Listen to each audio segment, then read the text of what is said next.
He speak పర్లేదండి. సభా మర్యాద కదా రండి.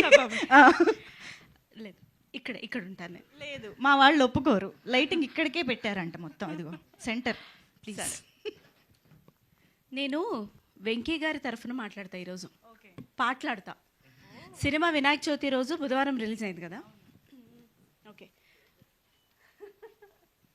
బుధవారం నుంచి రాజయోగం అంట, రాశి ఫలాలు విన్నామన్నా, సరలే లైట్ అని పట్టించుకోకున్నా, ఇంతలో పెద్ద షాకునే కన్నా, హీరో గారు వచ్చి ఓ అబ్బాయి సినిమా తీ అంటూ ఇచ్చే చేయి, ప్రొడ్యూసర్లు బాగా దొరికారు, ఇక హిట్ అయిపోయారా ఫైనల్లీ.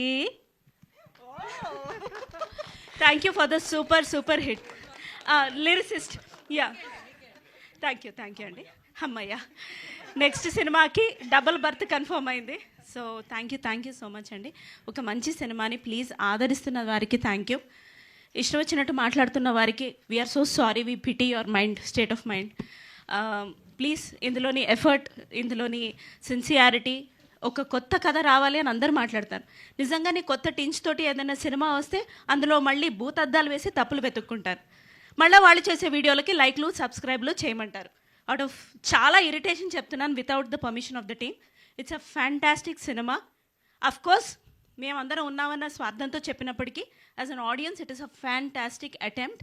చాలా కన్విన్సింగ్గా డైరెక్టర్ గారు అండ్ టీమ్ చేశారు. మా రోహిత్ గారికి, ప్రొడ్యూసర్స్కి, అందరికీ ఇది super film. Please do watch it and keep watching it. Share చేయండి. మీరు మెగాస్టార్ గారు చెప్పినప్పుడు మీరు ముగ్గురిని తీసుకొని వెళ్ళండి, సినిమా బాగుందని ఇంకో ముగ్గురికి చెప్పండి, ఆ ముగ్గురిని ఇంకో ఆరుగురిని తీసుకొని వెళ్ళమనండి. అట్లా చేయండి in theatres. Thank you. Chiranjeevi గారు చెప్పాక మేము ఫాలో అవ్వకుండా ఉంటామా? Thank you. And now yes, Abhinav